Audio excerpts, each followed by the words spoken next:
Start sharing हम लोग। तो पहले 3 मिनट हम लोग इसमें ही इन्वेस्ट करेंगे कि हम लोग ने क्या क्या डिस्कस किया था, डे 1 पे क्या किया था हम लोग ने और डे 2 पे क्या किया था। ओके, 1 मिनट में जिसके यहाँ पे म्यूजिक चालू नहीं है वो अनम्यूट करके बता सकते हैं। डे 1 का एक जन बताएगा, डे 2 का दूसरा पर्सन बताएगा। तो डे 1 का किसको बताना है? ओके, आप बोलिए ख्याति। डे 1 पे पहले हमने डिस्कस किया peace of mind for finance 654321। Then we had got a homework to list down needs and wants and आपने बोला था कि वो ये हम लोग को डिस्कशन करने दिया था कि what is everybody's this to fulfill their dreams, how much money they want and all that. Then yesterday we had discussed about wants, types of wants. So वो regular वाले और थोड़े irregular वाले and 4 types of income. So that is how much I remember. Rest I've written in my book. Very good. तो अभी है ना वो बुक में से रिवीजन भी वापस जरूर करना। Yes sir. Yeah, that is very very important क्योंकि है ना सब लोग का ऐसे होता है कि सुनने के टाइम तो याद रहता है, बिकॉज उस समय जो रहता है ना वो हम लोग के रैम में रहता है। तो दैट इज द टाइम जब कोई पूछेगा तो आप याद, लेकिन अगर एक दिन के बाद कोई पूछता है ना तो उसमें से 90% भूल जाता है and that's a natural thing. तो अगर आप कोई भी चीज अगर आप पहली बार सीख रहे हो, ओके, उसको आप 1 आवर के बाद एक बार रिविजिट कर लो। 24 आवर्स में एटलीस्ट आपको एक बार रिविजिट करना है उसको। ओके, 24 आवर्स के बाद आपने एक रिविजिट किया, फिर 2-3 दिन के बाद फिर रिविजिट किया, फिर 1 हफ्ते बाद और फिर 1 महीने बाद। अगर आपने ये शेड्यूल फॉलो किया ना तो वो जो चीजें हैं वो आपको हमेशा याद रहेंगी। ओके, तो 24 आवर्स में, ओके, एंड 3 डेज के बाद, 7 डेज के बाद एंड 1 मंथ के बाद, ये सिर्फ 4 बार रिविजन करना होता है और ये 4 बार में आपका वो लॉन्ग टर्म मेमोरी में चला जाता है। ओके, ठीक है। अभी कोई और जो अपना ऐड करना चाहे कि कौन कौन से पॉइंट ख्याति ने मिस कर दी?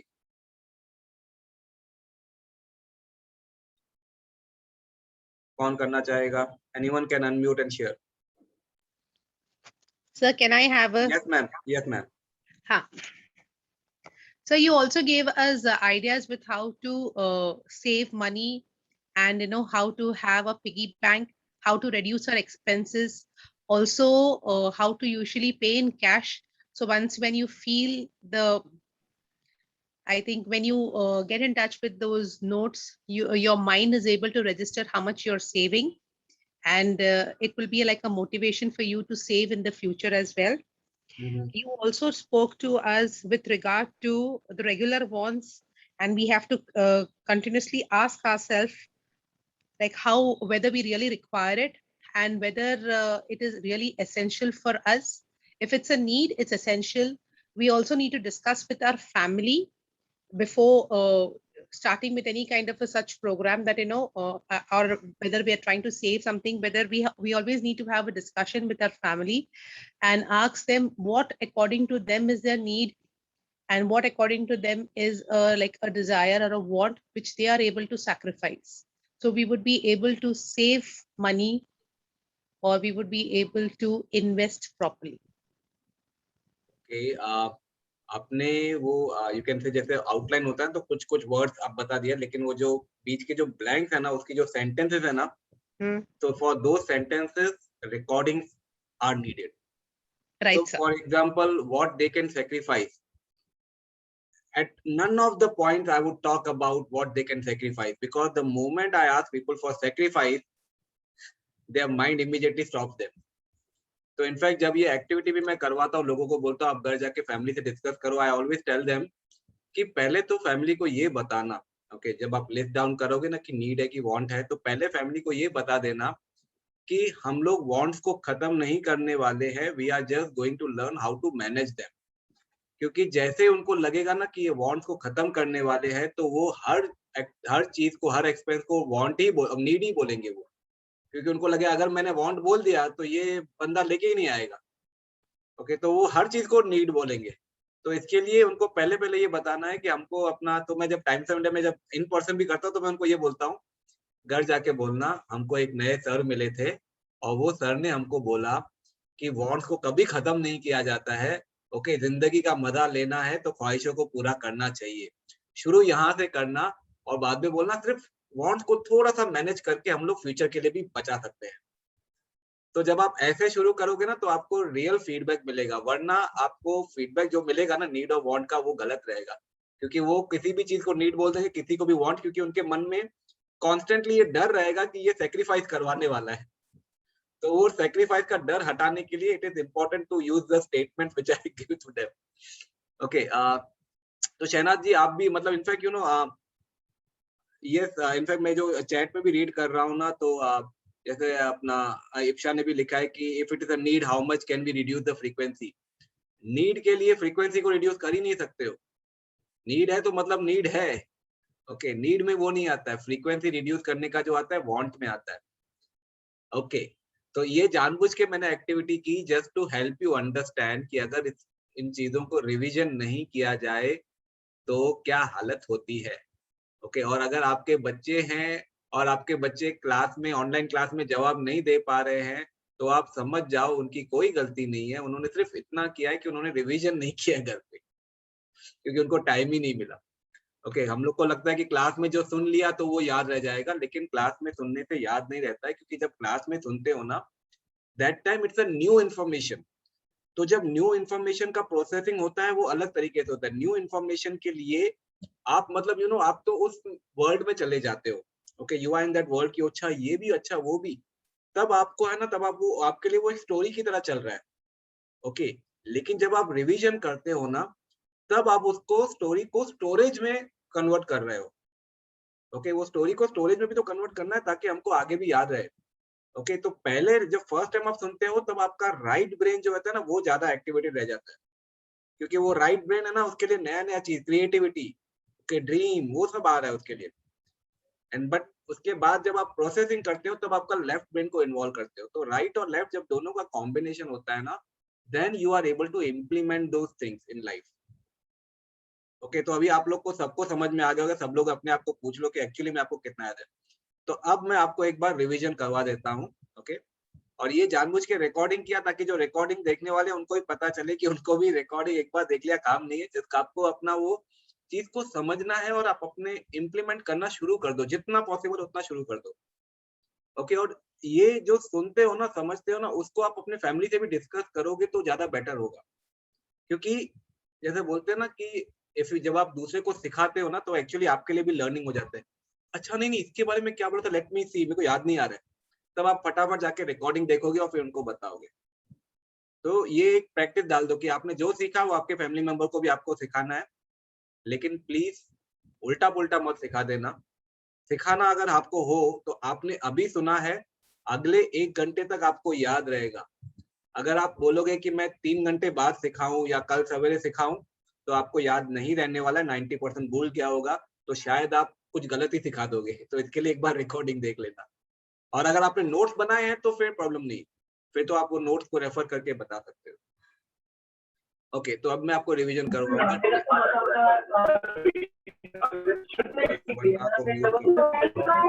तो वरना मैंने आपको म्यूट कर दिया।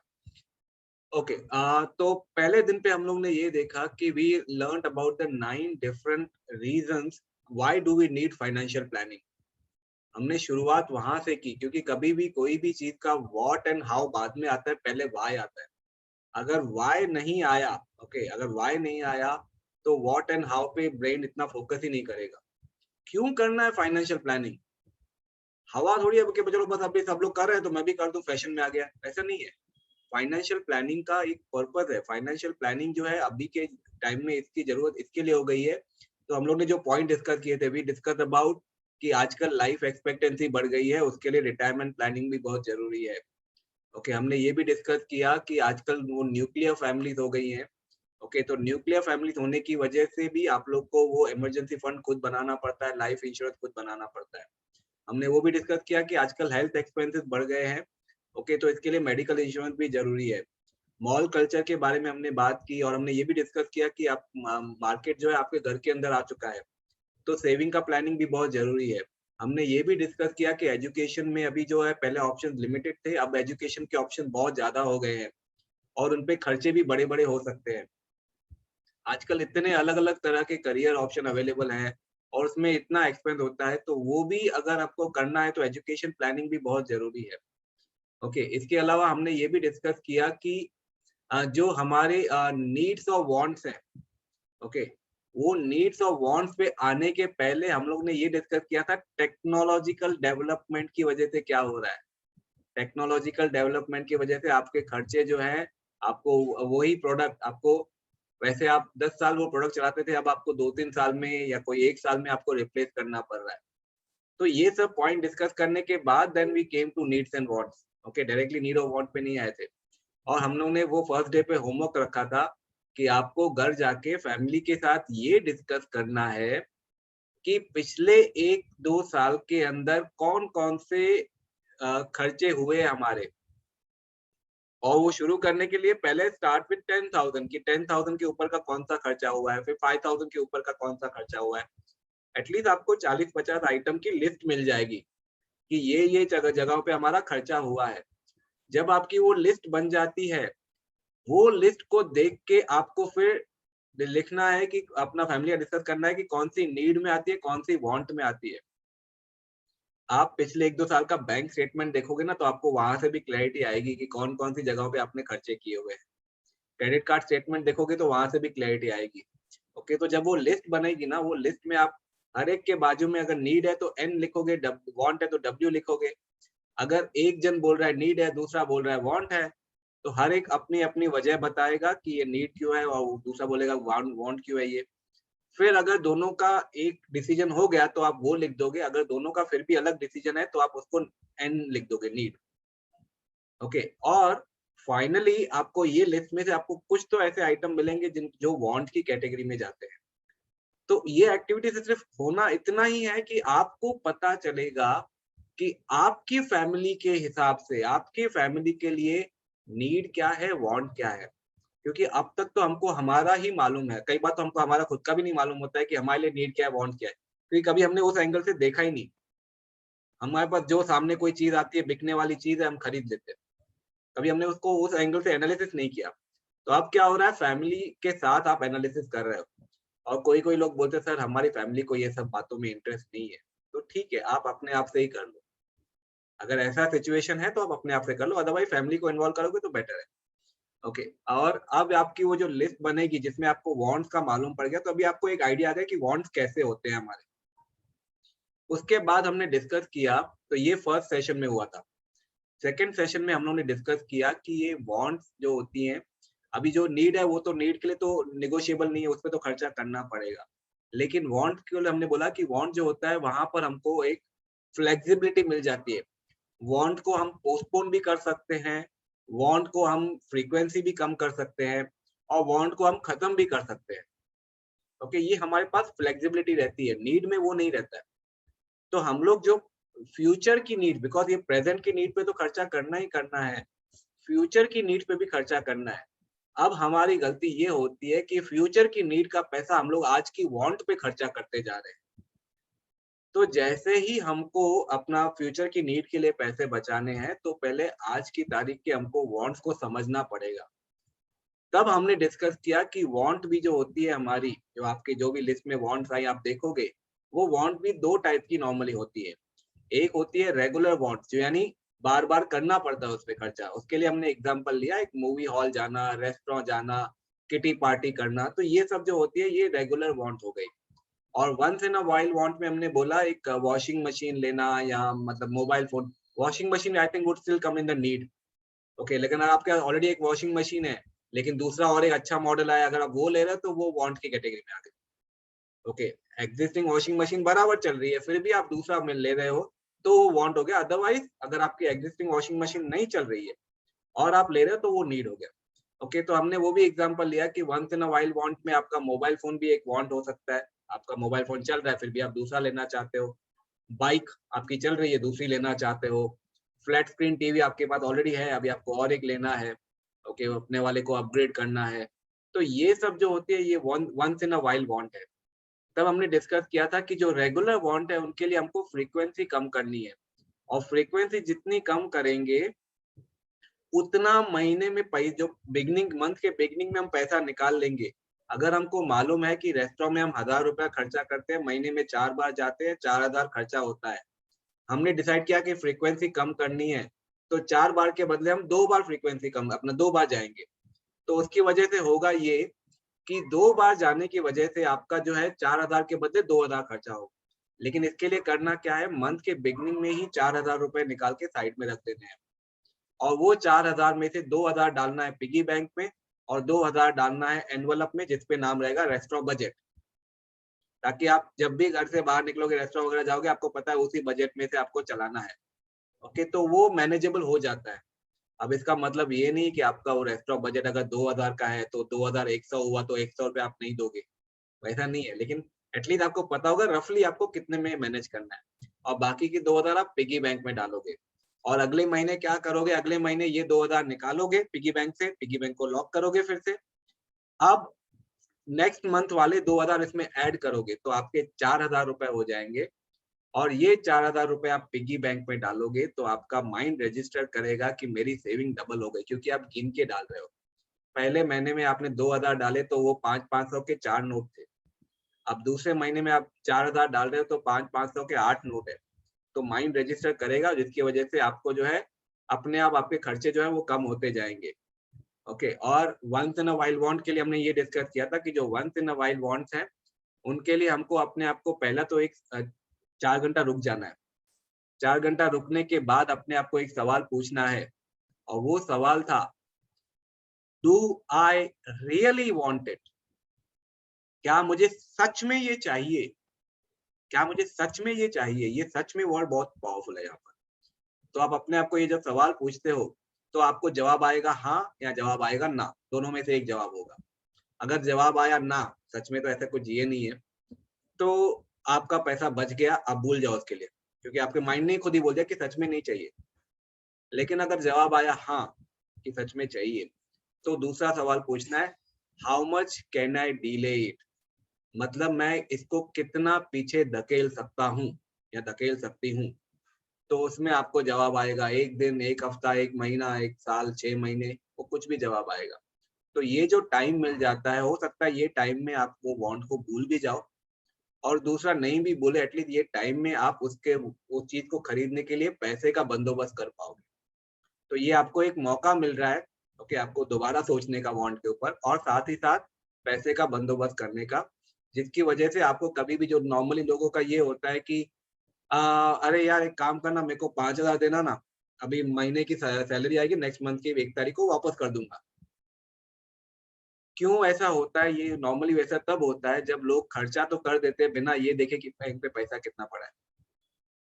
बस कोई चीज पसंद आ गई, ले लिया, तो उसकी वजह से फिर बाद में वो उधार लेके फिर अगले महीने की सैलरी से वो चुका देते हैं। तो वो सिचुएशन से बचने के लिए इतना इम्पोर्टेंट है कि आप पहले से ही मनी का प्रोविजन कर लो कोई भी वांट को खरीदने के लिए। ओके, ये डिस्कस हुआ। उसके बाद हमने डिस्कस किया 4 टाइप्स ऑफ इनकम, और 4 टाइप्स ऑफ इनकम में हमने क्या डिस्कस किया, एक होती है आपकी एक्टिव इनकम, जिसमें आप खुद काम कर रहे हो। ओके, जैसे होता है ना कि कोई आदमी होता है मटके मटके लेके जाता है या कुएं के इधर, और वो मटका भर के आता है। ओके, तो वो जो है वो आपकी एक्टिव इनकम है, क्योंकि आपकी उसमें इन्वॉल्वमेंट है। ओके, और दूसरा होता है semi active income. Semi active income में क्या होता है, इसमें मैं आपको भी एग्जांपल दे रहा हूँ। सेमी एक्टिव इनकम में क्या होगा, आप मटका नहीं उठाओगे, आपके नौकर लोग मटका उठाएंगे, लेकिन आप सुपरवाइज कर रहे हो। ओके, तो वो सेमी एक्टिव इनकम हो गया। ओके, तो सेमी एक्टिव का एग्जांपल हमने क्या लिया था, रेंट। ये जो आप प्रॉपर्टी खरीद के आप उसको रेंट पे डाल देते हो, तो वो आपका सेमी एक्टिव इनकम है, क्योंकि उसमें आपकी प्रेजेंस की जरूरत है। आपके शायद आपको टाइम नहीं देना पड़े, लेकिन आपको फिर भी कभी कभी वो सुपरवाइज करना, और आपके आपके होते हुए उसका बराबर रेंट आ रहा है, लेकिन आपके जाने के बाद आपके परिवार वाले उसको संभाल पाएंगे नहीं संभाल पाएंगे, कोई गारंटी नहीं है। इसीलिए वो सेमी एक्टिव इनकम है।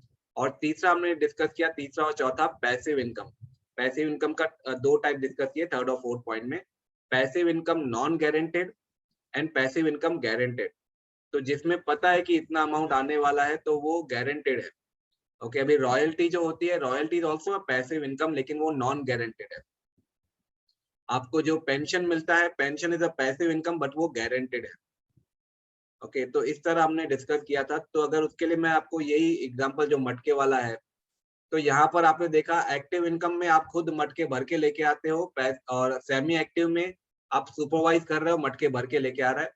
पैसिव इनकम में आपने पाइपलाइन लगा दी है, बस वहां से अपने आप घर पे वो पानी आ रहा है, तो पैसे आ रहे हैं, तो वो पैसिव इनकम हो गया। आई थिंक इससे आपको वो याद रहेंगे, क्योंकि कई बार है ना एग्जाम्पल याद रह जाते हैं तो कॉन्सेप्ट याद पड़ जाता है। ओके, तो ये हमने डिस्कस किया था, राइट। अब मैंने भी कोई पीपीटी कुछ रेफर नहीं किया है, अभी तक मैंने पीपीटी ओपन भी नहीं की है। समझ में आ रहा है ये सारे के सारे पॉइंट? क्यों? क्योंकि मैंने रिवीजन किया हुआ है, मैंने इतनी बार सिखाया तो मेरा रिवीजन होते जाता है हर बार।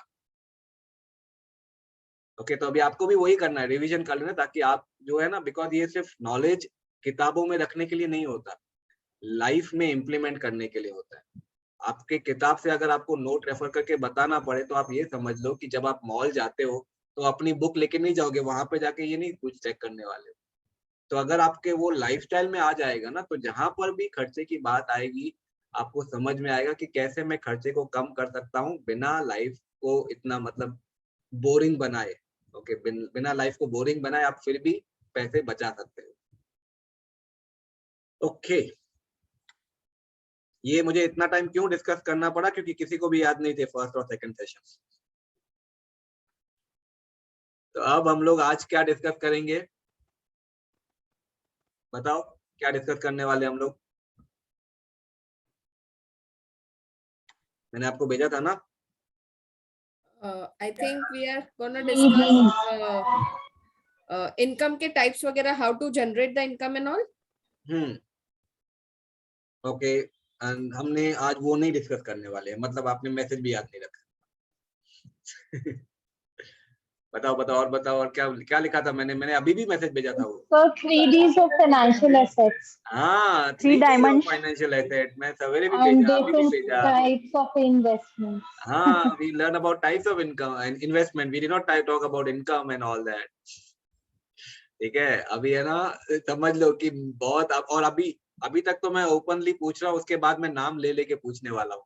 कल से मैं ऐसे ही करूंगा, नाम लेके पूछूंगा, आप ये बताओ, क्योंकि मैं चाहता हूँ कि ये लाइफ में इम्प्लीमेंट होना चाहिए, तभी ही पैसे बचेंगे। ओके, वरना सिर्फ ज्ञान बढ़ेगा, पैसे नहीं बचेंगे। तो फाइनेंशियल प्लानिंग के लिए आपको ये लाइफस्टाइल में अडॉप्ट करना है। ओके, तो let me now share my PPT with you.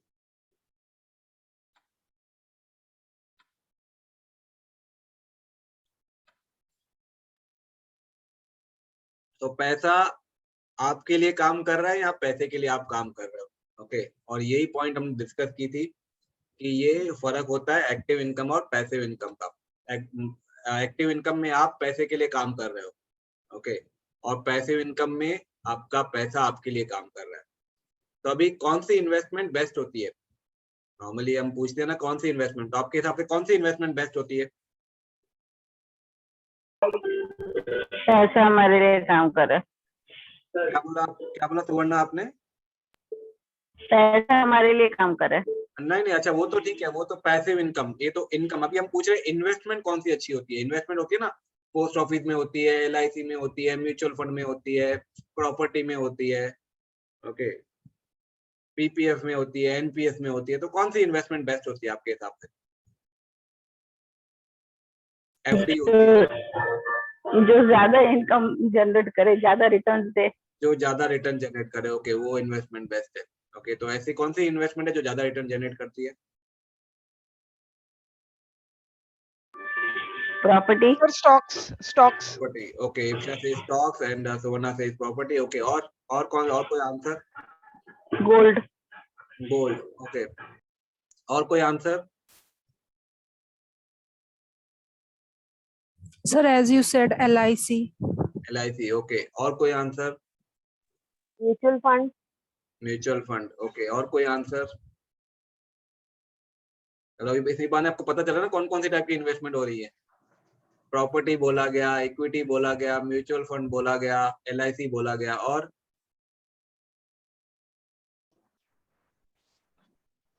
कोई इन्वेस्टमेंट?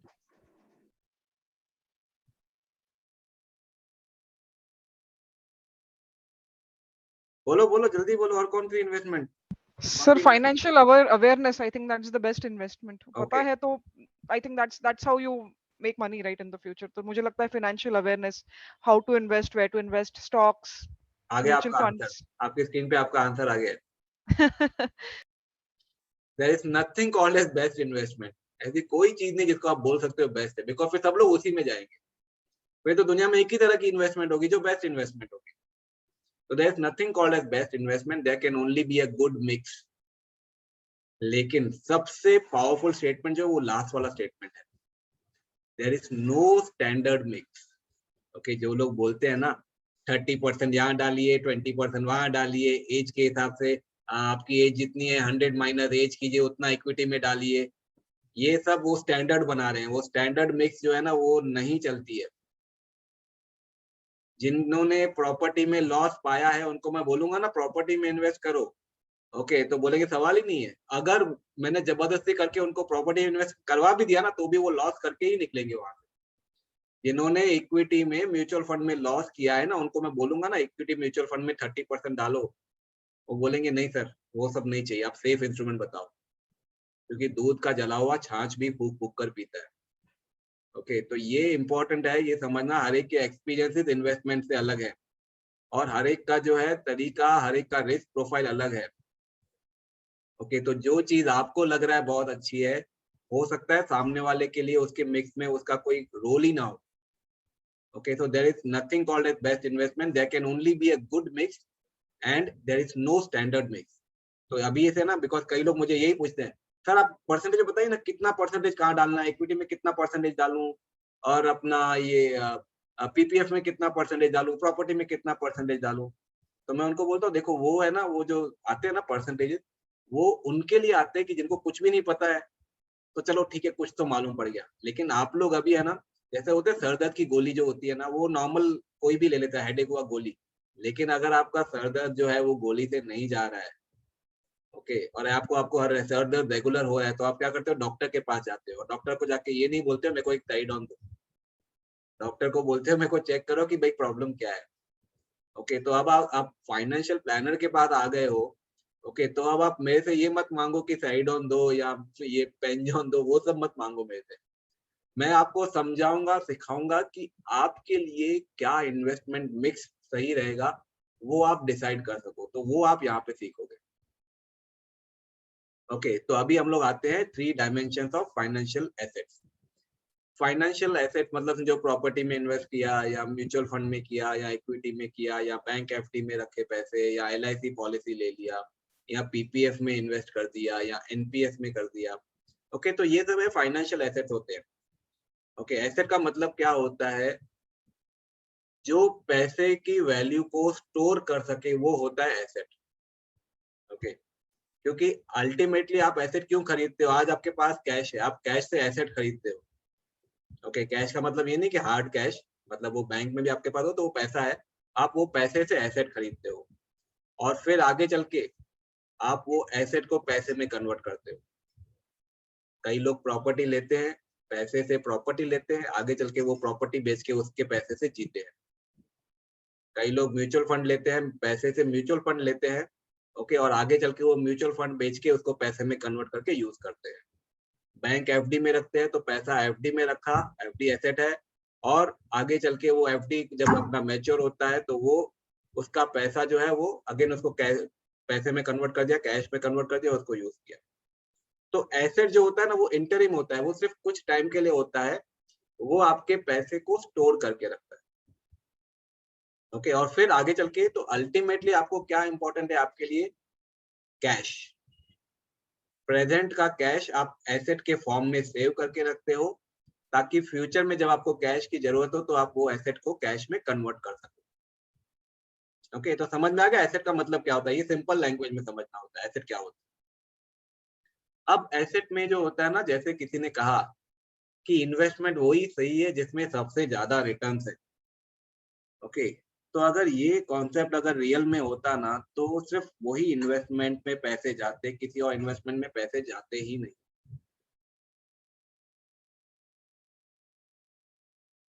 तो जैसे मैंने आप लोग को उस दिन एक बताया था कि मैंने आपको एक फोटो भेजा था किसी आदमी का, उसने एक पेंशन प्लान लिया जिसमें उसको 5.5% कुछ ब्याज मिलेगा। ओके, तो आपको याद है उसमें अमाउंट कितना था?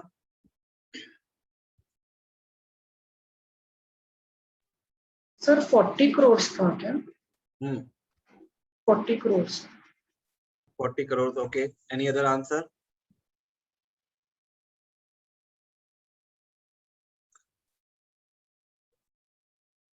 Sir, I think around 90,000, a rough guess. Okay, 90,000. Fine. Any other answer? 18 crores, I think. कितना? 18 crore. 18 crore. Okay. Good. Any other answer? I'm happy for this answer, but कोई और आंसर भी है इसका?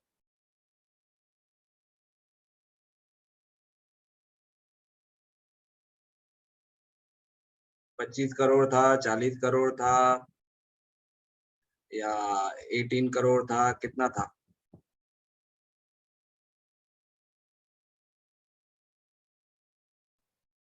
$40 only, I think.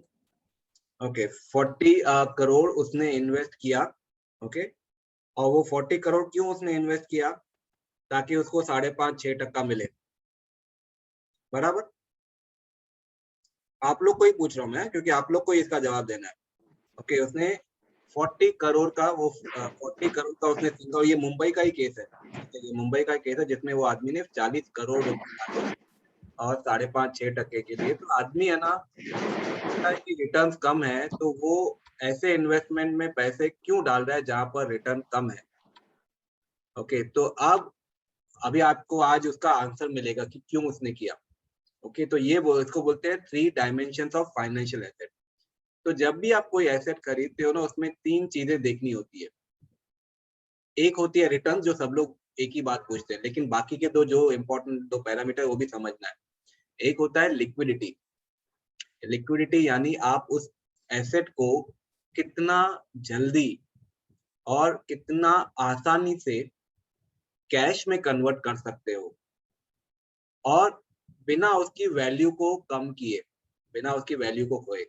अब आप जैसे for example, अगर मैं प्रॉपर्टी का एग्जांपल लूं, तो प्रॉपर्टी अगर आप बेचने जाओगे, ओके, तो आप इजीली क्विकली उसको कन्वर्ट नहीं कर सकते हो कैश में। आप ऐसे नहीं कि आज आप मार्केट में निकले, आपने वो प्रॉपर्टी बेच। अगर बैंक एफडी आप लेके जाओगे, आज का आज आप उसको अपना ब्रेक कर सकते हो, आज का आज आपको पैसे मिल जाएंगे। तो ये होता है लिक्विडिटी। लिक्विडिटी में मतलब क्या होता है कि जिसको आप इजीली, जो आपके पास कैश पड़ा हुआ है वो तो हाईली लिक्विड है, जो आपका सेविंग अकाउंट में पड़ा हुआ है वो भी लिक्विड है, एफडी में पड़ा है वो भी लिक्विड है, उसमें लिक्विडिटी है, यानी जब चाहो आप उसको कैश में कन्वर्ट करके ले सकते हो। प्रॉपर्टी में नहीं है। शेयर मार्केट म्यूचुअल फंड में है। अगर आपका वो टैक्स सेविंग म्यूचुअल फंड नहीं होगा, ओके, तो आपको म्यूचुअल फंड में भी आपको अपना ये लिक्विडिटी होती है। आप जब चाहो म्यूचुअल फंड को या इक्विटी को बेच के आप कैश निकाल लो उसका। ओके, तो ये होता है अपना लिक्विडिटी पार्ट। और तीसरा होता है सेफ्टी। सेफ्टी भी 2 टाइप की होती है। एक होता है सेफ्टी ऑफ द प्रिंसिपल, यानी जितना पैसा आपने डाला है उसकी सेफ्टी, और दूसरा होता है safety of the returns, okay, जो आप उस पे कमाने वाले हो उसकी सेफ्टी। आज मैं कितने लोगों को देखता हूँ कि सर हमने वो प्रॉपर्टी ली है 20 लाख में, ओके, हमारे पास पहले 23 लाख का ग्राहक भी आया था, लेकिन हमने उस समय बेचा नहीं। सर अभी तो है ना वो 20 लाख के अभी कोई 18 लाख भी नहीं दे रहा है। ओके सर, मुझे तो लगता है अगर मुझे कोई 18 लाख भी दे दे तो मैं बेच के निकल जाऊं, और कोई मुझे 20 लाख दे दे तो मैं तो खुशी खुशी बेच के निकल जाऊं। ओके, मैंने अपना 5 साल से ये 20 लाख का प्रॉपर्टी खरीद के रखा है, कोई लेने वाला नहीं है। कोई मुझे 20 का 20 लाख भी दे, मैं निकल जाऊं। अब आप बोलो, जो वो 20 का 20 में बेचने को तैयार है 5 साल में, यानी 5 साल का ब्याज तो 0 हुआ ना, 0% रिटर्न, लेकिन फिर भी आदमी खुश है, बोलता है मैं बहुत खुश हूँ अगर मेरा ये प्रॉपर्टी निकल जाए। और अगर 18 लाख में भी निकल जाता है तो चलेगा मेरे को, यानी वो लॉस में भी निकालने को तैयार है। 5 साल का ब्याज तो नहीं मिला और ऊपर से लॉस भी हुआ। ओके, तो आप ये समझ लो कि लोग है ना, जब लेते हैं ना, तो ज्यादा रिटर्न की लालच में वो लोग है ना सेफ्टी को कॉम्प्रोमाइज कर देते हैं। क्योंकि ऐसे लोगों को फिर सेफ्टी ऑफ रिटर्न कहाँ हुआ उनका। जैसे वो लोग अपना वो चिट फंड में डालते हैं, बीसी वगैरह लेते हैं, तो उसमें ज्यादा ब्याज की लालच होती है, लेकिन उसमें सेफ्टी कहाँ होती है। अब ब्याज की सेफ्टी तो छोड़ो, आपके मूल की भी सेफ्टी नहीं होती है। ओके, कई लोग बैंक में भी पैसे रखते हैं, तो बैंक में भी जो सेफ्टी होती है वो 5 लाख रुपए तक तो एटलीस्ट सेफ्टी होती है ना। आपका एटलीस्ट 5 लाख रुपए तक तो गारंटेड है कि भाई आज नहीं तो कल मिल जाएगा, तो एटलीस्ट आपका मूल जो है, प्रिंसिपल तो वहां पे सेफ है। तो ये जो होता है ना, लिक्विडिटी, रिटर्न्स और सेफ्टी, ओके, तो ये मैंने एक सर्कल बनाया हुआ है। ये सर्कल में समझ लो 3 हिस्से हैं। ये 3 हिस्सों में क्या क्या है, एक है अपना लिक्विडिटी, और दूसरे सेफ्टी, और तीसरा रिटर्न। तो समझ लो ये सर्कल है ना बैंक एफडी का है। ये सर्कल बैंक एफडी का है, जिसमें लिक्विडिटी भी है, रिटर्न भी है और सेफ्टी भी है, तीनों इक्वल है। ओके, अब एक आदमी आता है, अभी ध्यान से सुनना और ये स्क्रीन को भी ध्यान से देखना। अब एक आदमी आता है और बोलता है कि सर मुझे है ना अपने रिटर्न्स को बढ़ाना है, मुझे अपने रिटर्न्स को बढ़ाना है सेफ्टी को कॉम्प्रोमाइज किए बिना, सेफ्टी को कम किए बिना मुझे रिटर्न्स को बढ़ाना है। तो अब उस आदमी को जब ये सर्कल बना के मिलेगा तो उस सर्कल में क्या बदल जाएगा, रिटर्न्स का पोर्शन उसको बढ़ाने का है लेकिन सेफ्टी को कॉम्प्रोमाइज नहीं करना है। तो क्या करना पड़ेगा उसको, लिक्विडिटी पे कॉम्प्रोमाइज करना पड़ेगा। बराबर। सब लोग को लगता है लिक्विडिटी कम करनी पड़ेगी ताकि रिटर्न्स का पोर्शन बढ़ सके। ओके, तो ये सर्कल में लिक्विडिटी का पोर्शन कम हो जाएगा और रिटर्न का पोर्शन बढ़ जाएगा, लेकिन सेफ्टी पे कुछ भी आंच नहीं आएगी। तो अब जो ये सर्कल बनाना, ये सर्कल है किसका, पीपीएफ का। पीपीएफ में क्या होता है, आपका पैसा 15 साल के लिए लॉक हो जाता है, यानी आपकी लिक्विडिटी कम हो जाती है। आप उसको इमीडिएटली कैश में नहीं कन्वर्ट कर सकते हो, लिक्विडिटी कम हो गई लेकिन रिटर्न बढ़ गए। यही सर्कल जो है वो आपके टैक्स सेविंग एफडी का होता है। टैक्स सेविंग एफडी में थोड़ा सा ज्यादा ब्याज मिलता है, तो उसमें रिटर्न्स बढ़ जाते हैं लेकिन लिक्विडिटी कम हो जाती है, सेफ्टी पे आंच नहीं आती। ओके, तो या आपका जो पीपीएफ है, जो आपका वीपीएफ है, जो कंपनी का प्रोविडेंट फंड है, उसमें भी वैसे ही हो जाता है। वॉलंटरी प्रोविडेंट फंड लिया तो उसमें भी ऐसे ही हो जाता है कि लॉक इन पीरियड बढ़ जाता है। ओके, लॉक इन पीरियड आ जाता है उसमें, लेकिन रिटर्न्स जो है वो ज्यादा हो जाते हैं सेफ्टी पे कॉम्प्रोमाइज किए। अब मेरे पास दूसरा व्यक्ति आता है, बोलता है सर मुझे लिक्विडिटी पे कॉम्प्रोमाइज नहीं करना है, मुझे कभी भी पैसे की जरूरत पड़ेगी, मुझे लिक्विडिटी पे कॉम्प्रोमाइज नहीं करना है, पर मुझे रिटर्न्स बढ़ाने हैं। तो अब क्या करेगा वो, तो रिस्क बढ़ेगा, सेफ्टी कम हो जाएगी। बराबर, रिस्क। सेफ्टी का पोर्शन उसको कम करना पड़ेगा ताकि रिटर्न के पोर्शन को बढ़ा सके। ओके, क्योंकि उसको लिक्विडिटी पे कॉम्प्रोमाइज नहीं करनी। तो अब जो सर्कल बनेगा ना, वो सर्कल किसका बनेगा, आप बताओ। कौन से इन्वेस्टमेंट एसेट ऐसे होते हैं जिसमें लिक्विडिटी होती है और रिटर्न ज्यादा की पॉसिबिलिटी होती है लेकिन सेफ्टी कॉम्प्रोमाइज हो जाती है, ऐसे कौन से एसेट होते हैं? Mutual fund. गुड, अभी ये जवाब आप ही दे रहे हो क्योंकि आपको ये पता है। ओके, मैंने सिर्फ आपको डायरेक्शन दिया कि कैसे ये जवाब को जानना होता है। अब आप ये 3 डायमेंशन समझ गए हो ना, तो आपको ये भी समझ में आ गया है कि कौन से एसेट में रिटर्न्स ज्यादा का लालच दिया जाता है। अगर लिक्विडिटी कॉम्प्रोमाइज नहीं कर रहे हैं, ज्यादा रिटर्न्स की बात कर रहे हैं, तो समझ जाओ उन्होंने कहीं ना कहीं तो कॉम्प्रोमाइज किया है, और ये सर्कल आपको बताएगा कि उसने कहाँ कॉम्प्रोमाइज किया है। कोई अगर आपको बोलता है कि मैं सेफ्टी पे कॉम्प्रोमाइज नहीं कर रहा हूँ, रिटर्न ज्यादा दूंगा, तो समझ जाना उसमें लॉक इन पीरियड होगा। और कोई आपको बोल रहा है मैं लिक्विडिटी पे कॉम्प्रोमाइज नहीं कर रहा हूँ, रिटर्न ज्यादा दूंगा, तो समझ जाना उसने सेफ्टी पे कॉम्प्रोमाइज किया हुआ है। ओके, क्योंकि सेफ्टी पे कॉम्प्रोमाइज करके ही, अब सेफ्टी में मतलब क्या होता है, जैसे म्यूचुअल फंड में आपने पैसे डाले, और वो म्यूचुअल फंड के पैसे जो है ना, आप कोई भी कितना भी बोल दे कि 10 साल का पीरियड रहेगा, 20 साल का पीरियड रहेगा तो सेफ हो जाता है। ओके, वो नहीं होता है। मैं आज भी एक शाम को ट्रेनिंग अटेंड कर रहा था, तो वहां पर भी यही बोला गया कि जो फॉर्च्यून 500 कंपनीज, यानी जो सबसे बड़ी कंपनियां, बिकॉज फॉर्च्यून 500 मतलब जो टॉप मोस्ट कंपनियां, बोला 15 साल पहले जो फॉर्च्यून 500 कंपनीज में थी कंपनियां, उसकी आधी कंपनी गायब हो चुकी है, बंद हो चुकी है।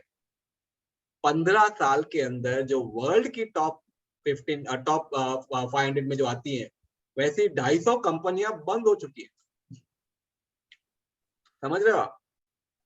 तो आपको जो लगता है कि भाई शेयर मार्केट में मैं नॉलेज लेके जाऊंगा पैसा इन्वेस्ट करने तो मेरा अपना बराबर में कमा पाऊंगा। अब मैं आपको एक बताता हूँ, शेयर मार्केट के कुछ प्रिंसिपल्स होते हैं। ओके, अभी एक प्रिंसिपल ये होता है कि पैसा जो है ना, आप है ना, पैसे को एक शेयर में मत डालो, आप डाइवर्सिफाई करो। ओके, ये एक रूल होता है कि आप डाइवर्सिफाई करो। और दूसरा होता है लॉन्ग टर्म रखो, कम से कम 10 साल का पीरियड रखो। ओके, और तीसरा प्रिंसिपल होता है कि आप कंपनी एकदम अच्छी चूज करो। ओके, कंपनी भी अच्छी चूज करो, एकदम बेस्ट कंपनी हो, आप उसमें पैसे डालो। तो यानी आपका सिलेक्शन, प्रॉपर सिलेक्शन, और लॉन्ग टर्म रखो उनको, और इसके अलावा डाइवर्सिफाई करो। एक आदमी ने 3 लाख रुपए इन्वेस्ट किए 10 साल पहले। ओके, और 3 लाख जो है उसने 1-1 लाख रुपए अलग अलग इंडस्ट्री में इन्वेस्ट किया, डाइवर्सिफाई करने के लिए अलग अलग इंडस्ट्री में। और हर इंडस्ट्री की, अच्छा एक चौथा और एक प्रिंसिपल, कि जो ग्रोइंग इंडस्ट्री है ऐसी इंडस्ट्री में जाओ आप। ओके, तो ये आदमी ने, अभी सुनना अच्छी तरह ध्यान से, ये आदमी ने 3 लाख रुपए डाले, 1-1 लाख रुपया अलग अलग 3 इंडस्ट्री में, और वो इंडस्ट्री, तीनों की तीनों इंडस्ट्री ग्रोइंग इंडस्ट्री, और तीनों की तीनों इंडस्ट्री ग्रो हो चुकी है। और उसने 1 लाख रुपए डाला वो इंडस्ट्री के टॉप मोस्ट कंपनी में 10 साल पहले, वो इंडस्ट्री की टॉप मोस्ट कंपनी में। ओके, 1-1 लाख रुपए। आप आज बताओ कि ये 10 साल में, ये 10 साल पहले से डाले थे, आज की तारीख में उसके 3 लाख रुपए की वैल्यू क्या हुई होगी? या तो आप वैल्यू बता दो आपके हिसाब से, या तो ये बताओ कि कितना परसेंटेज रिटर्न उसको मिला रहेगा। आप लोग बताइए।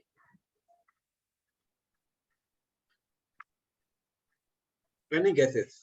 आप कुछ भी गैस कर सकते हो, आपके हिसाब से क्या हुआ रहेगा? या तो रिटर्न परसेंटेज बताइए, या फिर ये बताइए कि 3 लाख की आज वैल्यू क्या हुई होगी।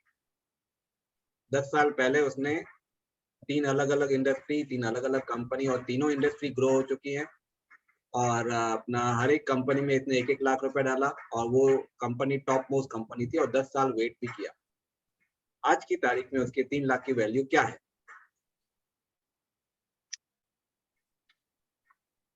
गलत जवाब देने से डरो मत। तो 30 lakhs हुआ होगा। 30 लाख हुआ रहेगा। Okay, any other answer? 7 crore or more than that. Anvesha, answer देना पड़ेगा, ऐसा नहीं होता है। सर अब आई डोंट नो सर, समझ नहीं आ रहा मेरे को। नहीं, क्या हुआ रहेगा अंदाजा लगाओ। और नहीं, अगर उसने 3 lakhs डाले, अगर कंपनी ग्रोइंग है तो ऑब्वियसली अगर 100% भी हुआ होगा 30 lakhs। ओके, इप्शा ने भी कहा था अपना म्यूचुअल फंड ने क्या शेयर स्टॉक मार्केट। इप्शा, अभी ये आंसर तो तुम्हारे लिए बहुत इजी होना चाहिए। Sir, around 40-45 lakhs, I guess. I am 40-45 assuming. Very good, thank you so much for all this answer. अब आपको बताऊंगा वो 3 इंडस्ट्री कौन सी थी। ओके, पहली इंडस्ट्री थी फोटोग्राफी इंडस्ट्री। ओके, और दूसरी इंडस्ट्री थी मोबाइल इंडस्ट्री, और तीसरी थी आईटी इंडस्ट्री। तो सर मैनी फोल्ड्स। और तीनों की तीनों इंडस्ट्री ग्रो हुई है, तीनों की तीनों इंडस्ट्री ग्रो हुई है। फोटोग्राफी इंडस्ट्री में 10 साल पहले Kodak was the world leader. Yahoo was the world leader in IT industry. Okay, और तीसरा मोबाइल इंडस्ट्री में Nokia was the world leader. तीनों में 1-1 लाख रुपए डाले। अब बताओ क्या वैल्यू हुई इसकी? सारे प्रिंसिपल फॉलो किए, लॉन्ग टर्म भी रखा, डाइवर्सिफाई भी किया, बेस्ट कंपनी भी सिलेक्ट किया, ग्रोइंग इंडस्ट्री भी सिलेक्ट किया। इतना फॉलो करने के बाद आज 3 लाख की क्या वैल्यू है आपके हिसाब से? आप बताओ। Must be a multi-millionaire, sir. कितना? मैं कह रही हूँ multi-millionaire हो गए होंगे। मल्टी मिलियनर नहीं हुए रहेंगे ना, क्योंकि लॉस हो गया पूरा। Sir loss. याहू कंपनी बंद हो गई है, नोकिया बंद हो गई है, कोडक बंद हो गई है, तीनों बंद हो गई है। गए फिर काम से। तो तो ये जो होता है ना, मैं ये क्यों बता रहा हूँ, मैं इसका मतलब ये नहीं बोल रहा हूँ कि म्यूचुअल फंड में या शेयर में पैसे नहीं डालने चाहिए, ओके, मैं ये बिल्कुल नहीं बोल रहा हूँ, लेकिन ये बिलीव कर लेना कि अगर आप प्रिंसिपल फॉलो करोगे तो आपकी रिस्क 0 हो गई, वो गलत है। क्योंकि वो लोग जो फैला रहे हैं ना, वो गलत फैला रहे हैं कि आप अगर ये प्रिंसिपल फॉलो करोगे तो आपको कोई रिस्क ही नहीं, आपको तो अमाउंट एकदम सेफ हो गया, कम से कम आपको 8-10% तो आ जाएगा। मैं उनको बोलता हूँ 8-10% क्या, 6% भी लिख के दो ना मेरे को, गारंटेड कि 6% मिलेगा। आप लोगों को बताया जाता है सेंसेक्स के बारे में, सेंसेक्स देखो कितना बढ़ रहा है, लेकिन आपको ये भी पता है सेंसेक्स होता क्या है? क्या लगता है आपके हिसाब से सेंसेक्स क्या होता है? सेंसेक्स कोई कंपनी का नाम है? नहीं sir, if I can answer, हाँ, या please इप्शा। Sensex is a total bucket of stocks, including the top 50 companies. This is including invented नहीं, by top Bombay 50 Stock. Company दी है उसने, 50 कंपनियों का ही वो। Bombay Stock Exchange, which was founded in I think some 1980s. I'm not able to recollect the year, but this is a bucket of doesn't top matter. 50 stock हम companies. लोग के बोलो, हमारी ट्रेनिंग जो होती है ना, हमारी ट्रेनिंग सिंपल लैंग्वेज में होती है और कोई भी हार्ड टेक्निकल कॉन्सेप्ट याद करने नहीं होते, हम लोग सिंपल भाषा बात करते हैं यहाँ पर। उसका हिस्ट्री कौन से साल में फॉर्म हुआ, क्या करना है अपने को ये समझना है कि 50 कंपनियों के शेयर प्राइस का एक टोटल मिला के एक एवरेज बनता है, जो इंडेक्स बोलते हैं उसको, ओके। तो वो अपना हो जाता है 50। अब जैसे एनएससी भी बोलेंगे तो 30 कंपनी। तो ये जो है ना, ये अभी 50 कंपनियों का जो एवरेज प्राइस जो 1981 में था, ओके, और ये 2021 में कंपेयर कर रहे हैं, तो ये देख रहे हैं कि देखो वो 81 में इतना था सेंसेक्स, आज की तारीख में कितना पहुंच गया। एक चीज वो आपको नहीं बता रहे कि उस समय जो सेंसेक्स में जो कंपनी थी, आज की तारीख में वो नहीं है। सेंसेक्स क्या करता है, जब कोई कंपनी बेकार हो जाती है ना, तो उसको वो इंडेक्स से निकाल देता है, उसके बदले कोई दूसरी कंपनी को उठा लेता है। तो उस समय जो आपने, अगर आपने वो सेंसेक्स में, आपने उन सब कंपनीज में पैसे डाले होते, जितना सेंसेक्स में जो कंपनियां थी, तो उनमें से कई कंपनियां अभी बंद भी हो चुकी है, ओके, कई कंपनियां सेंसेक्स से बाहर भी हो चुकी है। तो सेंसेक्स मतलब ये आप जो कंपेयर कर रहे हो ना, ये compare apple to apple comparison हो ही नहीं रहा है। अगेन यहाँ पे भी लोगों को मिसगाइड किया जाता है। तो इसका मतलब क्या है कि हमको ये समझ के चलना है, गारंटेड समझ के चलो कि म्यूचुअल फंड में, शेयर मार्केट में आप कुछ भी कर लो, रिस्क है तो है, रिस्क हमको लेना है, लेकिन कब लेना है वो हम लोग आगे डिस्कस करेंगे जब पीएमजी मॉडल डिस्कस होगा। अभी के लिए इतना समझ लो कि उसमें सेफ्टी जो है वो कॉम्प्रोमाइज हो रही है, क्योंकि हम सेफ्टी पे डिस्कस कर रहे हैं, ओके। तो सेफ्टी म्यूचुअल फंड में, इक्विटी में सेफ्टी कॉम्प्रोमाइज होती है। तो पहला आदमी ने क्या बोला, मेरे को रिटर्न ज्यादा चाहिए, ओके, और अपना उसके लिए मुझे सेफ्टी पे कॉम्प्रोमाइज नहीं करना है, तो उसको हमने लिक्विडिटी कम कर दिया, हमने उसको सिक्योर्ड इंस्ट्रूमेंट दे दिए, ओके। कौन से वाले? जैसे पीपीएफ हुआ, टैक्स सेविंग बॉन्ड हो गया, पोस्ट ऑफिस का 5 ईयर वाला इन्वेस्टमेंट हो गया, ओके, जिसमें एक लॉक इन पीरियड है। और दूसरे आदमी ने कहा कि मुझे लिक्विडिटी को कॉम्प्रोमाइज नहीं करना है, लेकिन रिटर्न बढ़ाने हैं, तो हमने उसको बोला सेफ्टी पे कॉम्प्रोमाइज कर लो, उसको हमने बोला म्यूचुअल फंड, शेयर मार्केट। अब तीसरा आदमी आता है, बोलता है सर मुझे है ना दोनों पे अपना, मुझे लिक्विडिटी की भी नहीं पड़ी है, मुझे सेफ्टी की भी नहीं पड़ी है, मुझे रिटर्न बढ़ाने हैं। तो ऐसे आदमी को हम बोलेंगे जा भैया प्रॉपर्टी में इन्वेस्ट कर दे। प्रॉपर्टी में इन्वेस्ट करेगा तो क्या होगा, लिक्विडिटी भी आपकी कम हो जाती है, आप इमीडिएटली इसको बेच नहीं सकते हो। अन्वेषा तो हाँ बोलेगी ही बोलेगी, बराबर ना? ओके, ऐसा नहीं है कि आज आया चलो आज का आज बेच दिया, वैसा नहीं होता है। और पार्शियल लिक्विडिटी भी नहीं होती है कि समझो आपको अपने पास 50 लाख की प्रॉपर्टी और आपको 10 लाख की जरूरत है, तो जाके आप 10 लाख रुपए में अपना उसका बाथरूम बेच दो या बालकनी बेच दो, वो नहीं चलेगा, पूरा का पूरा एक साथ बिकेगा। ओके, तो लिक्विडिटी कॉम्प्रोमाइज हो गई, सेफ्टी भी कॉम्प्रोमाइज हो जाती है, क्योंकि कब कौन सी प्रॉपर्टी का बाजू में क्या कंस्ट्रक्ट हो जाए। जैसे कोई प्रॉपर्टी के बाजू में डंपिंग ग्राउंड आ गया तो प्रॉपर्टी की वैल्यू डाउन।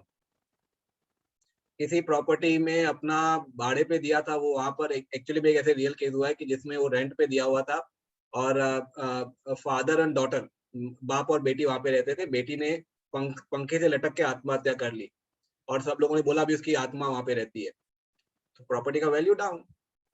फिर उसको डिस्ट्रेस सेलिंग में, मतलब फिर मजबूरी में बेचना पड़ता है, तो भाव कम करके बेचना पड़ता है, ओके। और कहीं पर ये मालूम पड़ा कि उसके बाजू में ही कोई माफिया आ गया, माफिया आके उधर रह रहा है। अभी जैसे बीच में अपना फेसबुक पे आया था कि एक पर्टिकुलर कॉम्प्लेक्स है तो वहां पर रात के टाइम पे लोग चर्सी लोग आके बैठते हैं उधर। ओके, और उन्होंने पुलिस में भी बहुत कंप्लेंट किया है, कोई अपना कुछ नहीं एक्शन ले रहा है। अब उसकी प्रॉपर्टी की वैल्यू डाउन। ओके, तो वहां पे रिस्क है। प्रॉपर्टी में आप कितना भी कर लो, कई बार तो पॉलिटिशियन आके वो प्रॉपर्टी को हड़प कर लेते हैं, आप कुछ नहीं कर सकते हो। एक मेरा मामा का बेटा है, उसने खुद देखा। ओके, क्योंकि वो एक जहाँ पे गए थे वहां पर वो बिल्डर ने अपना वो पॉलिटिशियन ने उसका दुकान ले लिया। अब ये जब आदमी झगड़ने लगा, पॉलिटिशियन के आदमी ने उसी समय उसको दिन दहाड़े, दिन के टाइम में वो चाकू मार के उसका मर्डर कर दिया, दिन के टाइम में। Nobody could do anything. Okay, तो ये सब चीजें भी होती है। जब वो अपना उस समय का प्रॉब्लम आता है ना, तो तब आदमी बोलता है कि भले मेरे को लॉस में बिके लेकिन मेरे को बेचना है, तब कोई खरीदने को तैयार नहीं। तो वहां पे सेफ्टी कॉम्प्रोमाइज होती है। ओके, तो अभी हम लोग ने ये 3 चीजें समझ ली, तो हमको अभी ये समझना है कि हमको जो इन्वेस्टमेंट करनी है, उस इन्वेस्टमेंट में ये तीनों में से कौन सा ज्यादा इंपॉर्टेंट है, या कौन सा एक इंपॉर्टेंट है, या कौन से 2 इंपॉर्टेंट है, वो हमको समझना है। अब आपको मैं एक एग्जांपल दूंगा। अगर आपको इमरजेंसी फंड रखना है, तो इमरजेंसी फंड में आपके हिसाब से ये तीनों में से कौन सी चीजें बहुत जरूरी है? इमरजेंसी फंड जहाँ भी रखोगे, liquidity and safety. Liquidity and safety. Liquidity and safety, क्योंकि इमरजेंसी फंड को ऐसे रिस्क वाले में नहीं डाल सकते आप। इमरजेंसी फंड मतलब इमरजेंसी में काम आना चाहिए, कम हो गया तो फिर क्या फायदा। तो लिक्विडिटी एंड सेफ्टी आपको इंपॉर्टेंट है, उसमें रिटर्न की परवाह नहीं होती है। इसीलिए लोग इमरजेंसी फंड को नॉर्मली कैश में रखते हैं, बैंक अकाउंट में रखते हैं, या एफडी में रखते हैं, या फिर लिक्विड फंड में रखते हैं, क्योंकि जहां पर रिटर्न्स कम होते हैं लेकिन सेफ्टी और लिक्विडिटी रहती है। ओके, अभी आपको खुद समझ में आ गया ना कि आपको कौन सी चीज पे ज्यादा फोकस करना होता है, कौन से इन्वेस्टमेंट पे फोकस करना होता है, जो पर्पस होता है उसके हिसाब से। अब आपको रिटायरमेंट की जरूरतों के लिए प्लान करना है, और आपका रिटायरमेंट को समझो अभी अपना 10 साल के ऊपर टाइम पड़ा हुआ है। आपको रिटायरमेंट की ख्वाहिशों के लिए, रिटायरमेंट की जरूरतों के लिए प्लान करना है। तो आप मुझे बताओ, यहाँ पर आप किस चीज पे फोकस करोगे? कौन से 2 पार्ट्स पे फोकस करोगे? Returns and safety. एक्सेलेंट, क्योंकि यहाँ पे लिक्विडिटी की परवाह नहीं करनी है, क्योंकि 10 साल के ऊपर का पीरियड है हमारे पास, और हमारी जरूरतें हैं, हम फ्यूचर की रिटायरमेंट की जरूरतों के लिए प्लान कर रहे हैं, तो सेफ्टी की जरूरत है ही है। ओके, क्योंकि जरूरतों के लिए। अब दूसरा पॉइंट, रिटायरमेंट की ख्वाहिशों के लिए प्लान करना है, तो आप किस पे फोकस करोगे? कौन से एक पॉइंट पे या कौन से 2 पॉइंट पे फोकस करोगे? रिटर्न्स।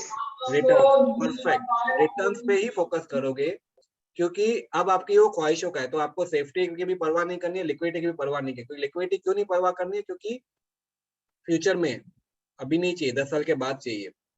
सेफ्टी की इतनी परवाह क्यों नहीं करनी? क्योंकि वैसे भी ख्वाहिशें हैं, तो रिस्क ले सकते हो आप। रिस्क लेके आपको ज्यादा रिटर्न मिल सकते हैं। अगर नहीं भी मिला, कुछ कम भी मिला, तो वैसे भी ख्वाहिश है, चल जाएगा। लॉस भी हुआ तो ख्वाहिश पूरी नहीं होगी, लेकिन जरूरतों के लिए तो हम सेफ्टी रख रहे हैं ना अपने पास। अभी आपको लग रहा है आप समझ पाओगे कि कौन से चीज के लिए, कौन से गोल के लिए किस तरह की इन्वेस्टमेंट होनी चाहिए, तीनों में से कौन से डायमेंशन को देखना चाहिए। अब आपको मैं दूसरा एग्जांपल लेता हूँ, समझो अब ये रिटायरमेंट का हो गया। ओके, अब आता है बच्चों की एजुकेशन। बच्चों की इंडियन एजुकेशन के लिए, ओके, बेसिक एजुकेशन के लिए आपको कौन से फैक्टर्स पे फोकस करना पड़ेगा, कौन से डायमेंशन पे फोकस करना पड़ेगा? और बच्चे की एजुकेशन है सपोज 3 साल बाद। Return and safety. बराबर, रिटर्न एंड सेफ्टी, क्योंकि ये बेसिक एजुकेशन पे चाहिए। ओके, अब आपका जो है, आपको अपना आता है कि बच्चे की एजुकेशन जो है, लेकिन आपको यहाँ पर है ना लिक्विडिटी पे फोकस करना पड़ेगा। क्यों? क्योंकि 3 साल के बाद चाहिए पैसे। अगर यही बच्चे का एजुकेशन 10-12 साल के बाद आपको चाहिए, तो आप लिक्विडिटी पे फोकस हटा दोगे, आप रिटर्न और सेफ्टी पे ही फोकस रखोगे। अब आता है बच्चे की ओवरसीज एजुकेशन। ओके, जो उसकी ख्वाहिश है कि मैं ना यूएस जाके वहां पे पढ़ाई पूरी करूं, तो समझो उसके लिए आपको बहुत सारे पैसे चाहिए, तो और वो 10-12 साल के बाद चाहिए, तो आप किस पे फोकस करोगे? Safety and return. Returns. Returns पे ही करोगे, क्योंकि अब आप ख्वाहिश के लिए प्लान कर रहे हो तो सेफ्टी की परवाह नहीं रखेगा। क्योंकि अगर हर जगह आप सेफ्टी पे फोकस करोगे ना, तो आप रिस्क नहीं लोगे, तो रिटर्न ज्यादा होने की पॉसिबिलिटी नहीं रहेगी। ओके, ये स्टैंडर्ड रूल्स आपको बता रहा हूँ, इसका मतलब ये नहीं है कि सब लोग वैसे ही करेंगे। मैं खुद एक व्यक्ति से मिल चुका हूँ, ओके, वो एक कंपनी के मालिक भी है, और जब मैं उनसे मिला तो मैं उनको बताया, मैं वो देखो, बच्चे की इंडियन एजुकेशन के लिए प्लानिंग जो है ना, वो सेफ इंस्ट्रूमेंट में होनी चाहिए। ओके, उसके लिए आपको 10-12 साल का अगर टाइम है तो आप LIC में ले लो।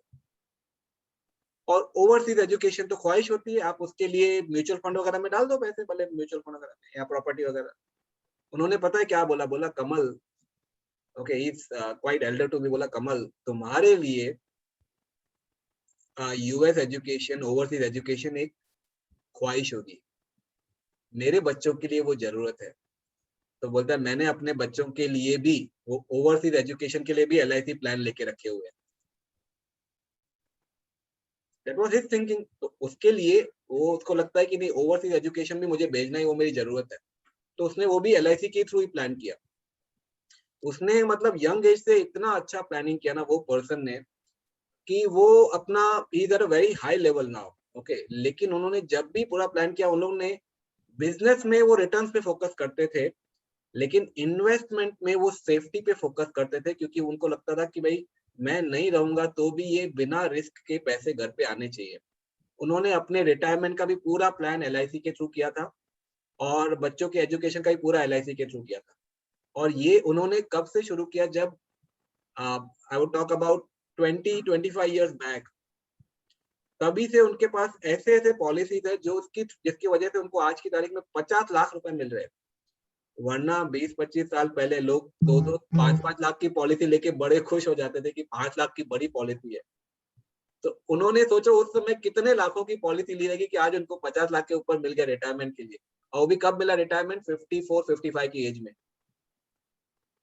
तो वैसे भी लोग होते हैं। Okay, I am just giving you some standard ideas कि आप कैसे प्लान कर सकते हो अपने लिए। आपको किसी में भी रिस्क नहीं लेना है तो आप सेफ इंस्ट्रूमेंट लो, और आपको लग रहा है कि आपको हर जगह रिस्क लेना है तो आप रिस्क लो, लेकिन आपको पता होना चाहिए कि किस में रिस्क है, किस में सेफ्टी है, और किस में रिटर्न्स है, किस में लिक्विडिटी है, वो आपको एक पता होना चाहिए। तो ये आज का ट्रेनिंग हम लोग ने अपना, we did not go on the different types of investment. Why? Because हमने रिवीजन भी किया और हमने ये भी समझा 3 डायमेंशन।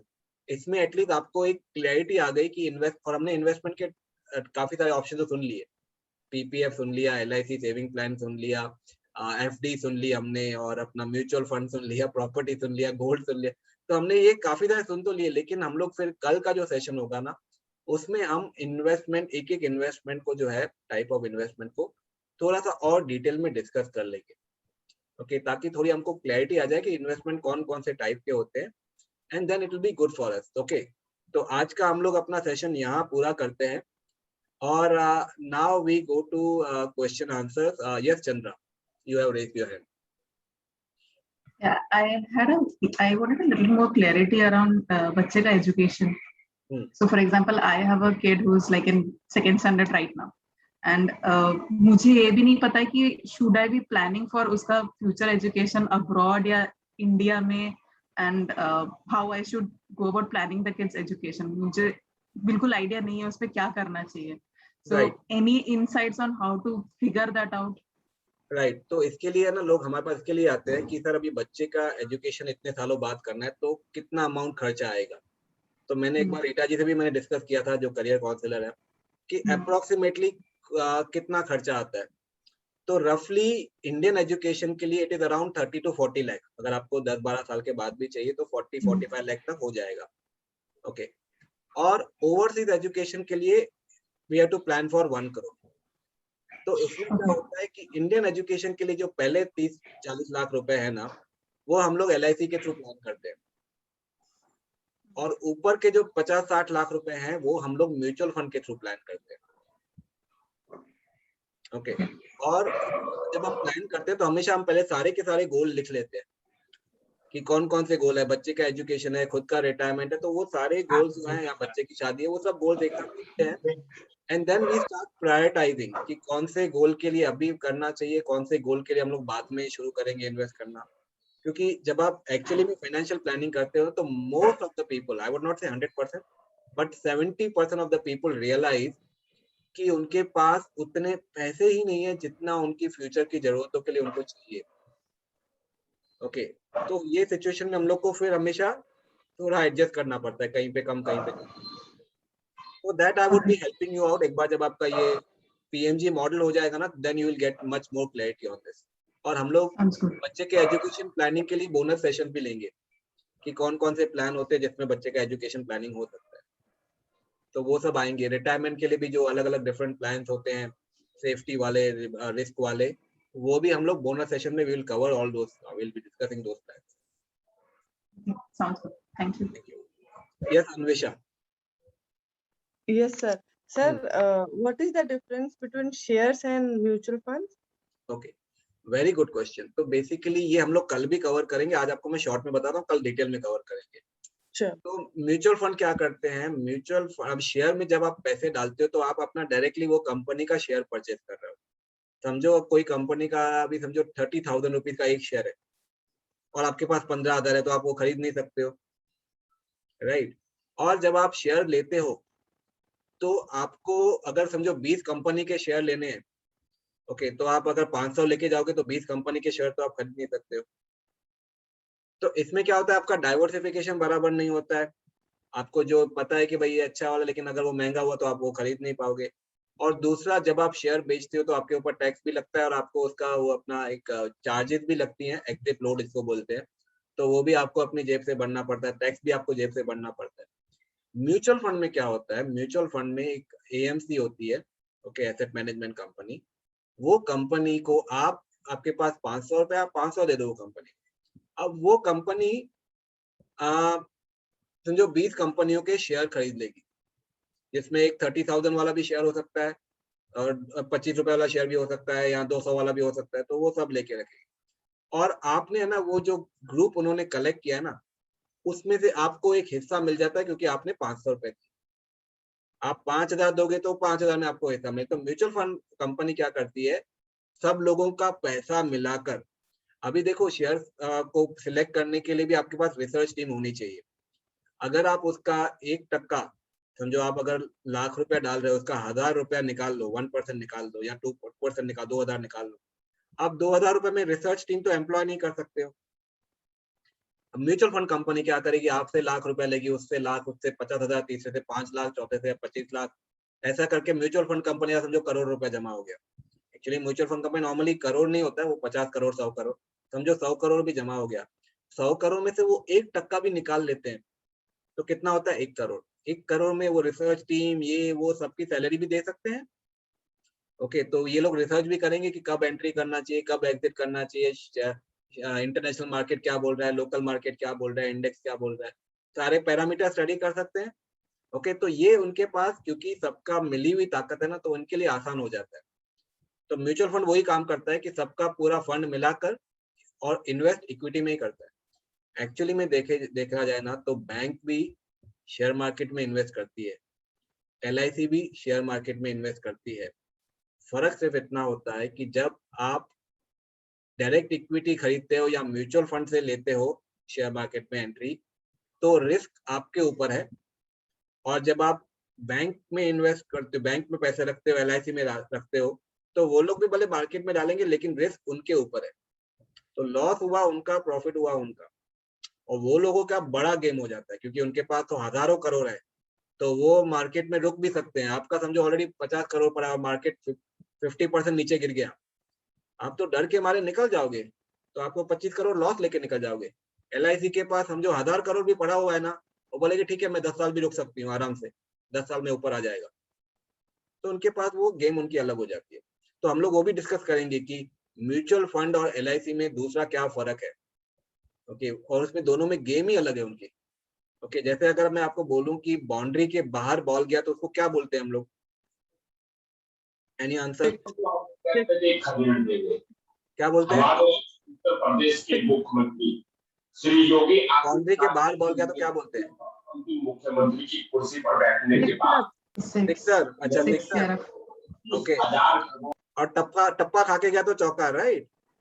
लेकिन हाँ लेकिन ये जो आप बता रहे हो ना, ये आप क्रिकेट की बात बता रहे हो। हाँ आप अगर फुटबॉल खेला तो बाउंड्री के बाहर बॉल गया तो क्या हो गया? आउट। आउट हो गया। तो ये गेम के हिसाब से वो अपना उसका जो है ना रूल रिजल्ट अलग ही हो जाता है। तो ये जो म्यूचुअल फंड खेलते हैं वो क्रिकेट खेलते हैं, और अपना LIC जो खेलता है वो समझो फुटबॉल खेलता है। दोनों का अलग अलग गेम है, तो उसके रूल्स भी अलग अलग है। ओके यस, तो we will cover in detail tomorrow again investment. या यस ख्याति।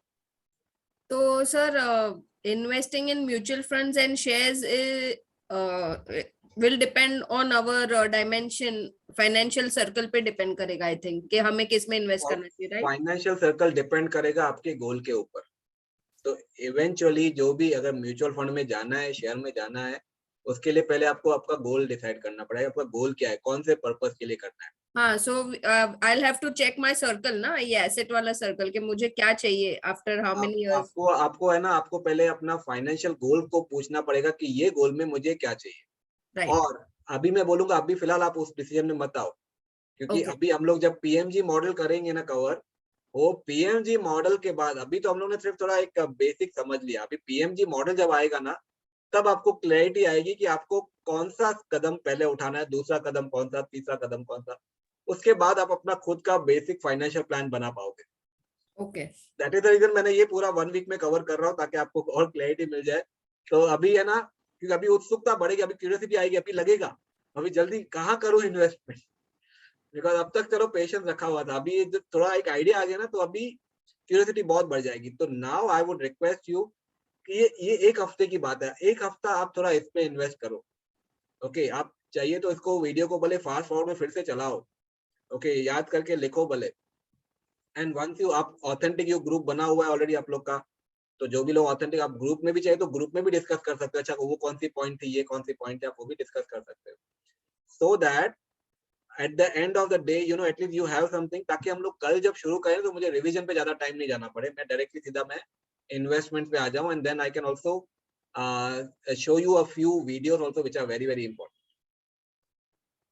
ओके तो ये कल हम लोग का इन्वेस्टमेंट पे होगा, और कल वेडनेसडे और Thursday Friday we will be discussing the PMG model.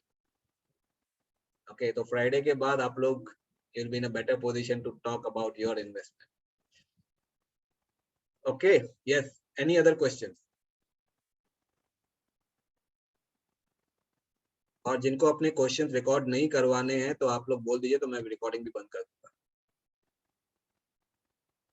अच्छा Anuja, Wipro made 100x right, लेकिन किसको पता था कि विप्रो 100x बनाएगा?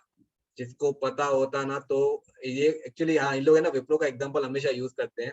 ये तो मतलब एक हो गया कि आदमी ने अपना विप्रो के शेयर खरीद लिए, वो शेयर रख के भूल गया कहाँ पे रखे हुए हैं, उसके पोते को वो शेयर मिले, उसने जाके बेचे, इतने में बिके। ये कहानी बन गई है। बट वो लोग ये भूल जाते हैं कि भाई मार्केट में खाली विप्रो के शेयर नहीं थे उस समय, हजारों कंपनी के। अगर लोगों को पता होता ना विप्रो 100x कमाएगा, कोई किसी ने भी शेयर बेचे ही नहीं होते, सब लोग रख के बैठे होते। तो 100x उसको ही मिला जो डाल के भूल गया। और ऐसे भी लोग हैं जो डाल के भूल गए हैं और उनका पैसा उनके मरने के बाद उनके बच्चों को भी नहीं मिला है।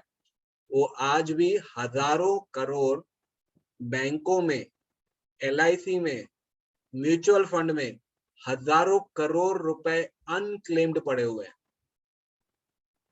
आपको एक एग्जांपल बताया जाता है कि ये डाल के भूल गया, उसमें उसने कमा लिए, लेकिन बाकी जो हजारों एग्जांपल है जो डाल के भूल जाते हैं और किसी को पता नहीं, वो अमाउंट ऐसे ही पड़ा हुआ है। बिकॉज ये in fact I will share with you the exact amount also. मेरे को उस दिन मिला भी था एक फिगर कि बैंक में कितना अमाउंट आज भी अनक्लेम्ड है, म्यूचुअल फंड में कितना अमाउंट अनक्लेम्ड है, और LIC में कितना अमाउंट। LIC में तो लास्ट टाइम जब मैं पढ़ा था तो वो 12,000 crore plus unclaimed amount. Okay तो इंडिया में अभी भी ऐसा होता है, लोग अपने फैमिली को बताते ही नहीं है, और कई बार पूरी की पूरी फैमिली एक साथ खत्म हो जाती है। अभी जैसे कोविड में हुआ है, कितनी फैमिली, दोनों की हस्बैंड वाइफ दोनों की डेथ हो गई। आज हस्बैंड वाइफ ने इतना सारा पैसा रखा होगा, अगर उन्होंने इंडिपेंडेंट बन के कि हम हस्बैंड वाइफ आपस में ही खुश है, हमको किसी से और से रिलेशन बना के ही नहीं रखना है, ऐसे इंडिपेंडेंट बन के रहे होंगे, तो किसी को पता ही नहीं होगा उनकी इन्वेस्टमेंट क्या है। तो आज उनके बच्चे के लिए उनके खुद के जमा किए हुए पैसे काम नहीं आएंगे, उनकी खुद की ली हुई पॉलिसी काम नहीं आएगी। इसीलिए मैं हमेशा फोकस करता हूँ कि इंडिपेंडेंस के साथ में इंटरडिपेंडेंस भी जरूरी है।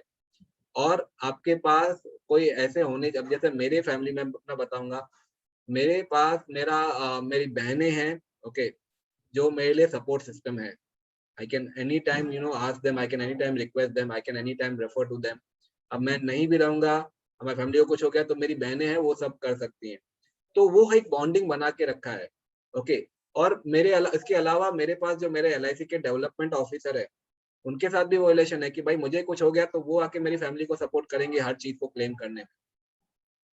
इनफैक्ट जब मेरे से कोई पॉलिसी भी लेता है ना, तो मैं मोस्टली उनको बोलता हूँ कि आप मेरा नंबर तो रखो ही रखो, आप मेरे डेवलपमेंट ऑफिसर का भी नंबर रख लो, ओके, कि अगर मुझे कुछ हो गया तो एटलीस्ट आपके पास वो पर्सन रहेगा, वो आपको हेल्प करेगा। और हम लोग ने वो सेटअप भी वैसा किया हुआ है कि अगर एक एजेंट को कुछ हो जाता है तो उसकी पॉलिसी को सर्विस करने के लिए वो डेवलपमेंट ऑफिसर होता है ना, वो उसकी पॉलिसी को सर्विस करने के लिए किसी न किसी और एजेंट को दे देता है। या तो वो एजेंट की वाइफ को ही हेल्प करके एजेंट बना देता है और फिर उसको बोलता है अभी ये सर्विसिंग करो, या फिर किसी और को अपना दे देता है। मतलब कोई भी क्लाइंट को जो है ना, वो सर्विस रेगुलर मिलनी चाहिए। That is very very important. क्योंकि और फाइनेंशियल प्लानर का रोल सिर्फ पॉलिसी बेचने पे या म्यूचुअल फंड बेचने पे खत्म नहीं होता। फाइनेंशियल प्लानर का रोल होता है कि जो सबसे बड़ा रोल होता है इमोशंस को मैनेज करना। क्योंकि क्लाइंट के पास क्या होता है, जब क्लाइंट किसी सिचुएशन में होता है ना, वो इमोशनल होता है। तो वो उसको सिर्फ अभी के लिए दिख रहा है, उसको फ्यूचर दिख ही नहीं रहा है कि अगर आज की तारीख में उसने कुछ गलत डिसीजन लिया तो उसके फ्यूचर को इम्पैक्ट करेगा। लेकिन फाइनेंशियल प्लानर एक दूर से एक न्यूट्रल ऑब्जेक्टिव से उनको देख रहा है, उसको फ्यूचर भी दिख रहा है। तो वो उसका काम होता है वो क्लाइंट को समझाना कि भाई हाथ जोड़ता हूँ, आज की तारीख में ये गलत डिसीजन मत ले, इससे तेरा फ्यूचर ये हो जाएगा। क्योंकि बहुत मतलब वो बहुत स्ट्रगल होता है। क्योंकि मेरा अभी भी चल रहा है कुछ क्लाइंट के साथ में, जो लोग मतलब फ्यूचर को नजरअंदाज करके सिर्फ प्रेजेंट के टेंशन में वो बोलते हैं अभी बस मुझे कैसे भी करके ये प्रॉब्लम से निकलना है। लेकिन वो एक प्रॉब्लम से निकलने के लिए फ्यूचर के 10 प्रॉब्लम में फंस जाएंगे, वो नहीं देखते। तो वो हम वहां पे एक फाइनेंशियल प्लानर का रोल होता है कि मतलब उनको वो समझा सके कि भाई देखो आपको ये प्रॉब्लम में फंस जाओगे, अगर आपने आज के एक प्रॉब्लम को सॉल्व किया तो आपका 10 प्रॉब्लम आ जाएगा। तो इसके लिए वो सोल्यूशन सॉल्व करो, लेकिन दूसरे तरीके से सॉल्व करो। Yes, any other question? Can I ask one question? Yes, Anvesha, definitely. Sir, what is your feedback about this bitcoins and all? आजकल बहुत चला हुआ है ना? हाँ, बिटकॉइन में मतलब ये है कि आप समझ लो एक लॉटरी में जैसे पैसे डालते हो ना आप, लगी तो लगी नहीं तो पैसा गया, तो वैसे आप जितने भी पैसे डालने आप डाल सकते हो। समझो 1000, अभी हम जो आपकी इनकम है लाख रुपया, आप चाहो तो 1000 रुपए डाल दो बिटकॉइन। लेकिन ये पकड़ के चलो कि एक दिन में 1000 की वैल्यू 700 पे भी आ सकती है। 30%, 40% एक दिन के अंदर भी बिटकॉइन गिरा है, जो किसी और एसेट क्लास में नहीं होता कि एक दिन में 30%, 40% गिर जाए। बाकी एसेट जो गिरते हैं वो धीरे धीरे गिरते हैं, लेकिन ये ऊपर भी उठेगा तो अचानक एक दिन में डबल भी हो सकता है और एक दिन में 30-40% नीचे भी हो सकता है।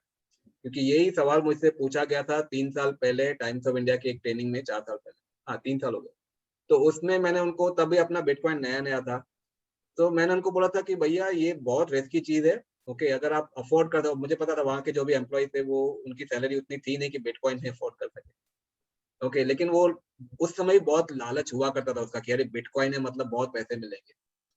और वो सेशन हुआ था नवंबर के टाइम पे। दिसंबर में उसमें से एक पार्टिसिपेंट ने मुझे मैसेज भेजा, बोला सर आपने बचा लिया। क्योंकि उस समय वो 21 लाख रुपए का शेयर, 21 लाख रुपए का बिटकॉइन कुछ 8 लाख पे आ गया 15 दिन के अंदर। 15 दिन के अंदर, यानी जिसने अगर 21 लाख डाले होंगे तो उनका वो 8 लाख पे आ गया था। ओके, तो वो चीज के लिए अपना बिटकॉइन में आप उतना ही डालो, अभी भी डालना है डालो, लेकिन डाल के भूल सकते हो कि चलो ठीक है डूब भी गया कुछ फर्क नहीं पड़ता, तो छोटा मोटा, नहीं तो मत डालो। मैं तो कुछ नहीं डाला है, क्योंकि आज की तारीख में मैं कुछ भी अमाउंट ऐसा नहीं है जो मैं डाल के I'm happy with the normal planning. Correct. But then you have that option. मतलब ऐसा नहीं कि वो नहीं है.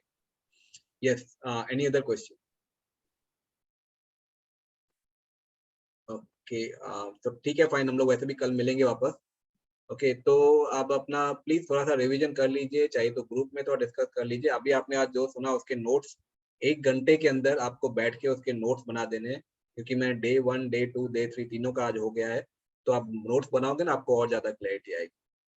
और रिकॉर्डिंग तो आपके पास है ही है, आज की भी रिकॉर्डिंग अपलोड हो जाएगी थोड़ी देर।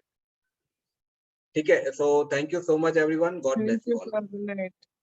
Good night, Thank you so much, sir. Thank you, sir. Good night, everyone. Thank you. Good night, Thank you, sir. Good night. Good night, thank you, Thank you. Good night. Good night.